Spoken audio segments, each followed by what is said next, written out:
Love is a universal, eternal truth. Exploration in different religion.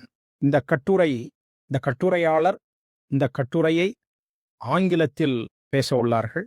Love என்பதற்கு தூய தமிழ் சொல் அன்பு.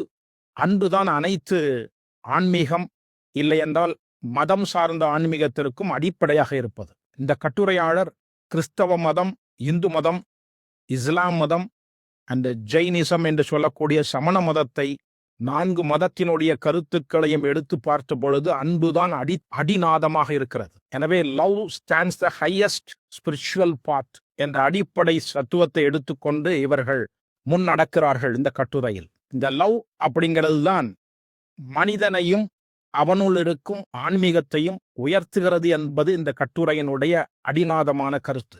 வேத சக்தி மருத்துவத்தினுடைய முத்தாய்ப்பான சிந்தனை என்றால் இந்த உயிர் என்ற எனர்ஜி இந்த உடல் முழுவதும் பரவி இருக்கிறது. அது இந்த உடலையும் மனதையும் ஒழுங்காக இயக்கினால் ஒரு மனிதன் மற்றொரு மனிதனோடு அன்பு செலுத்துவோனாக இருக்கிறான் என்பது வேதசக்தி மருத்துவத்தினுடைய அடிநாத கருத்து. அன்பு என்பது உயிரில் இருந்துதான் வெளிப்படுகிறது. இதைதான் திருமந்திரம் எழுதிய திருமூலரும் பேசுகிறார். அன்பும் சிவமும் வேறென்பா அறிவில், அன்பே சிவமாவது ஆறும் அறிகள். சிவம் என்பது இங்கு உயிர். எனவே உயிரில் இருந்து வழிபடுவது அன்பு என்பதை மையமாக வைத்து இந்த கட்டுரை முன்னகர்கிறது. இந்த கட்டுரையை விளக்கமாக வெளிப்படுத்தக்கூடியவர்கள் sister doctor Jhansi, Ayurveda doctor. அவர்கள் கோழிக்கோடு இருந்து வந்து இந்த கட்டுரையை வளர்ந்து இருக்கிறார்கள். வணக்கம்.